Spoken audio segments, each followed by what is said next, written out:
Hi everyone. In today's video, we are going to discuss about conditional sentences. Conditional sentences are of four types. The first one is zero conditional, then first, second, and third conditional. So let's start with zero conditional first. So what is zero conditional?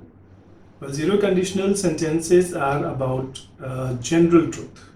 General truth means like when we do something, so that particular action has a particular result और जो कि हमेशा ही same रहता है.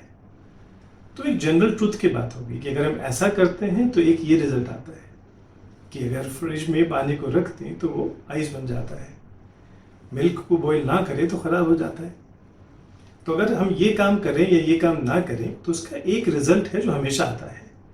उन general truth, उन sentences के लिए हम ज़ीरो कंडीशनल का यूज़ करते हैं. और ज़ीरो कंडीशनल में जो क्लॉजेज होती हैं, जो फर्स्ट क्लॉज है, जो इफ़ क्लॉज है, वो भी प्रेजेंट टेंस में होगी और जो उसकी मेन क्लॉज होगी वो भी प्रेजेंट टेंस में रहेगी. तो प्रेजेंट सिंपल टेंस में आप दोनों सेंटेंसेस को बनाएंगे. Like for example, if I oversleep I feel lazy. So एक जनरल चीज़ मेरे साथ में है कि जब भी मैं ज़्यादा सोता हूँ तो मुझे लेजीनेस फील होती है. So if I oversleep I feel lazy. I can speak the same sentence in another way. I can say when I oversleep, I feel lazy. Yes, zero conditional में हम if को हटाकर when का use भी कर सकते हैं and it means the same. एक चीज़ आपको और ध्यान रखनी होगी. In हिंदी we say कि जब मैं ज़्यादा सोता हूँ तो मैं lazy feel करता हूँ. तो की कोई इंग्लिश नहीं होगी, ना कोई then लगाएंगे ना कोई so लगाएंगे. If I oversleep, I feel lazy. Written English में आप सिर्फ कॉमा का यूज़ करते हैं. If I oversleep comma I feel lazy. Spoken में कॉमा नज़र नहीं आएगा, लेकिन आपको कोई सो या कोई देन कुछ और लगाने की ज़रूरत नहीं है. So if I oversleep I feel lazy और when I oversleep I feel lazy. You can make another sentences. When I fall sick और if I fall sick I don't see a doctor. तो मतलब doctor से मैं नहीं मिलता, I treat myself. Now one more thing we have to understand here. अगर हम main clause को पहले ले आए और इफ क्लॉज को बाद में ले जाएं तो कॉमा की ज़रूरत नहीं होगी. If I say I get headache if I study a lot, तो now I have taken if clause at last. So यहाँ पर मुझे कॉमा की ज़रूरत नहीं है और I can say I get headache when I study a lot. So इस तरह से आप ज़ीरो कंडीशनल को यूज़ करते हैं जब दोनों ही सेंटेंसेस प्रेजेंट सिंपल टेंस में बनेंगे और कॉमा का आपको खास तौर पर ध्यान रखना है. So now let's jump to the first conditional. First conditional mainly we talk about future. कि अगर हमें फ्यूचर में ऐसा लगता है कि अगर कोई काम होगा तो उसका एक पर्टिकुलर रिजल्ट ये आएगा जो कि पॉसिबिलिटी है, एक जनरल ट्रूथ नहीं है. ना भी हो सकता है, और हो जाए ये भी पॉसिबिलिटी है. सो अगर ये होगा तो ये होगा. When we talk about future in Hindi we say like this कि अगर वो फेल हो गया तो उसको कॉलेज से निकाल दिया जाएगा. अगर इंडिया ये वाला मैच हार गई तो टूर्नामेंट से बाहर हो जाएगी. अगर उसने इस बार भी मुझसे मिसबिहेव किया मैं पीटूंगा उसको. तो what I am saying is कि मैं फ्यूचर की बात करते वक्त एक पॉसिबिलिटी की बात कर रहा हूं कि अगर ये हुआ तो ऐसा होगा. क्या हुआ कि अगर इंडिया मैच हार जाए, तो अगर इंडिया मैच हार गई तो when I am talking about future, लेकिन इस सेंस में भी जो इफ क्लॉज है वो प्रेजेंट सिंपल टेंस में ही बनेगी. यस, इफ के साथ हम विल का यूज नहीं करते हैं. तो sentence will be same. If India loses the match.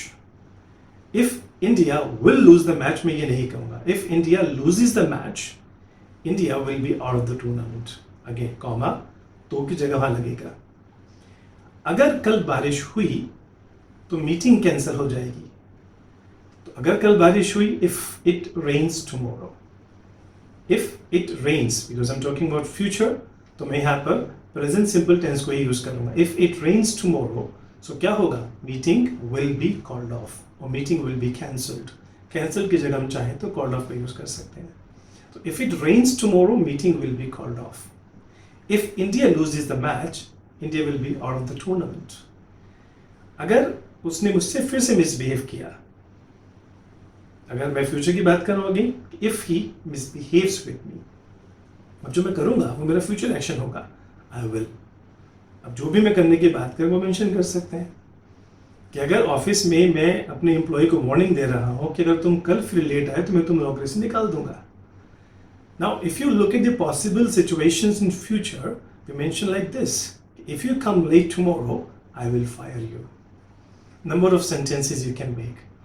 अब यहाँ जो सेकेंड क्लॉज है, जो मेन क्लॉज है, वो जरूरी नहीं है किसी फ्यूचर टेंस में बनेगी। We can make it in modal verbs as well, like if you promise to behave well, you can play with them again. So if you promise to behave well, you can play with them. Now I'm not here using future tense here, I'm using a modal verb. That can also be used like this. Third is when we use be clause, like be going to, not be clause, sorry. So when I say if you don't work hard, you are going to fail. So in place of normal simple future tense, I can use going to, which means quite certain कि ऐसा होगा ही और होने ही वाला है लगभग. So if you don't work hard, you are going to fail.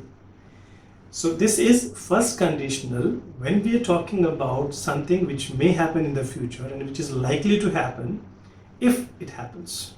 एक possible result आने की संभावना है. यहाँ पर जो चीजें हैं वो रियलिस्टिक हैं कि ऐसा हो सकता है. But when we talk about second conditional. Second conditional is a bit tricky, you have to understand it carefully.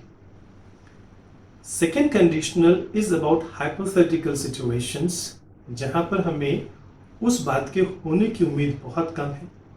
पहली बात तो वो एक्शन ही नहीं होगा और अगर हुआ भी तो उसका रिजल्ट ये आएगा जिसकी कोई संभावना नहीं है.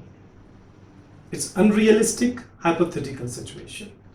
First condition is about realistic जो कि हो सकता है, चांसेस हैं पूरे होने के. लाइक फॉर एग्जाम्पल, अब अगर मैं आपसे कहूं suppose we are sitting here in our house and if here I ask you question कि अगर आपके सामने एक शेर आ जाए और आपके सामने एक टाइगर आ जाए तो क्या करोगे? Now if I ask this question when we are in a forest, it's bit realistic कि कोई wild animal आपके सामने आ सकता है. But when we're sitting at a home, there is no one coming here, all the doors are locked. How a tiger can come here? But even still, if I want to make this question, so first जो इसमें sentence बनेगा वो past simple में बनेगा. Yes, if जो clause बनेगी वो past simple tense में बनेगी और second जो main clause है वो would और first form से बनेगी. So my sentence will be if a tiger came in front of you, what would you do? Yes. Now look at another sentence here. If you won 7 crore rupees in KBC, what would you do with the money? If you won. Why did I not say if you win? Now let's change the situation. Suppose you are in KBC right now. You are on hot seat. You have already won 50 lakh rupees. और chances ऐसे लग रहे हैं हमें कि शायद आप 7 करोड़ भी जीत जाओ. Now this is realistic because you are in KBC, you are on hot seat, you have already won 50 lakh rupees, you have 3 lifelines left. It means it can happen. So my sentence will be if you win 7 crore rupees, what will you do with the money? Now it is possible और जो possibility होगी तो first condition की बात करूँगा. But second situation is you have not even applied for it. You have not answered any question, you have not participated, you have not got the invite from there. You're sitting at your home, you're just watching on TV. So this is not a possibility of you winning 7 crore rupees. अब इस case में it's completely hypothetical situation कि आप 7 crore rupees जीत पाओगे. जीत गए तो if you won 7 crore rupees, what would you do with the money? So this is unrealistic situation. So when you think of such situations जहाँ पे कुछ हो नहीं रहा, बस एक वैसे ही imagination करानी है, तो if you use second form and then would से बात करेंगे. इसी में हम एक situation के और भी बनाते हैं कि अगर कभी हम बोलते हैं ना कि अगर मैं रईस होता, मैं रिच होता तो मैं ये काम करता, मैं प्रधानमंत्री होता तो मैं ये काम करता. तो I am not the prime minister right now and even I'm not contesting the elections, but I am thinking about it कि अगर ऐसा होता, if I were the prime minister और इफ आई वर रिच, तो if I were rich, yes, B की जो second form होती है वो वॉज वर होती है, तो वॉज वर एक सेकेंड फॉर्म है बी की। अब इस सिचुएशन में हालांकि आई के बाद हम वॉज लगाते हैं, but when we imagine like this हम वर का यूज करते हैं, वॉज करेंगे हर किसी के लिए। If I were, if he were, if she were, if they were, if it were, किसी भी चीज के कुछ और होने की एक इमेजिनेशन जब उस वक्त करेंगे आप, इफ आई और जो भी सब्जेक्ट आप लगाना चाहें वर, और जो एक नाउन और एडजेक्टिव लगाना चाहेंगे। इफ आई वर रिच, तो मैं क्या करता, I would help poor people. I am not the prime minister right now, और अगर मैं प्रधानमंत्री होता, if I were the prime minister, अब जो भी मैं करता, I would. And sometimes I think you also imagine, sometimes you think, जब कभी ट्रैफिक जैम में फंस जाते तो मन में आता है मैं एक बर्ड होता तो उड़ जाता, if I were a bird I would fly. So you try to make some sentences from your life so you can implement these structures. Now third sentence here, if you lost your wallet while traveling, what would you do? Again, hypothetical situation. You're sitting at home, you're not traveling. Then I'm asking question. If you're traveling by bus or train, and the area you're going to, there's a big risk of pickpockets. The question becomes a bit realistic. So if you lose your wallet, what will you do? But you're not traveling, even if you travel, you go by car usually, so there is no chance of pocket being picked. और उस वक्त भी अगर मैं आपसे question पूछूंगा तो मैं यही पूछूंगा, if you lost your wallet, what would you do? Now let's jump to the third conditional, the last one. Third conditional belongs to past, something which has already happened, but maybe the result, the outcome of that action, whatever happened, I don't like that. That's not the desired result. I cannot change in reality, can I? But I can change in my mind by thinking, by doing imagination. So we do usually in Hindi कि अगर ऐसा होता तो ऐसा होता, means for example, suppose मैं पढ़ा नहीं, I didn't study and I failed. So this is the outcome of a particular action. Can I change it? No.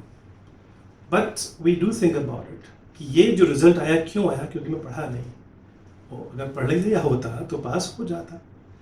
तो यहाँ जो सेंटेंसेस की फॉर्मेशन होगी, तो फर्स्ट क्लॉज जो बनेगी वो इफ के बाद में पास्ट परफेक्ट टेंस से बनेगी। इसमें इफ के बाद में सब्जेक्ट और had third form, second clause would have plus third form. So if I had studied, comma, I would have passed. India lost 2003 world cup final. लोग ऐसा मानते हैं कि इंडिया ने पहले बैटिंग करने का फैसला नहीं लिया टॉस जीतने के बाद में, और लोगों का मानना यह है कि अगर इंडिया ने पहले बल्लेबाजी की होती, if India had elected to bat first, India would have won the match, which did not happen, and it can not happen now. But I am just having an imagination कि अगर ये होता तो ये हो जाता। If India had elected to bat first, India would have won the match. Same, you have to make sure, okay, had third form, would have third form. If I had studied well, I would have passed. This is the second sentence. Third, if I say if they had taken him to hospital on time, he would have survived. You think about it. कि अगर किसी को hospital time पर नहीं ले जाया गया and he died, then we think afterwards, so if they had taken him to hospital on time, he would have survived. Sometimes people take a person to hospital on time, but the doctor doesn't come on time, or wherever he was, it took him some time to reach hospital and the patient died. तब भी family वाले यही सोचते हैं कि if doctor had come on time, patient would have survived. And if you start looking in past in your life, I think you'll find number of examples जहाँ पर हम ये सेंटेंस बनाते हैं कि सर ये हुआ इस वजह से हुआ, ये होता तो ऐसा हो जाता, थोड़ा घर से जल्दी निकल गया होता तो ट्रेन मिस नहीं करता, थोड़ा पढ़ लिया होता तो पास हो जाता, कंपटीशन की तैयारी अच्छे से की होती तो सिलेक्शन हो जाता, अगर पहले बैटिंग करने का फैसला लिया होता तो मैच जीत जाते, या पहले बॉलिंग की होती तो मैच नहीं हारते. In any way, whatever the sentences you make, you have to think of sentences. There are 4 conditionals. Again, just have a revision of this. First, general truth, जो हर रोज होता है, सेम होता है. Second, future possibility, जहाँ पर ऐसा हो सकता है अगर ये एक्शन हुआ तो. Third, hypothetical situation, जहाँ हम would second form और would से बात करेंगे. And third, about past. So this is all about conditional sentences. If you still have some doubts, do mention in the comment box. I'll try to clarify that. And don't forget to join us on Telegram. The link is there in the description. And don't forget to subscribe it. Thank you so much.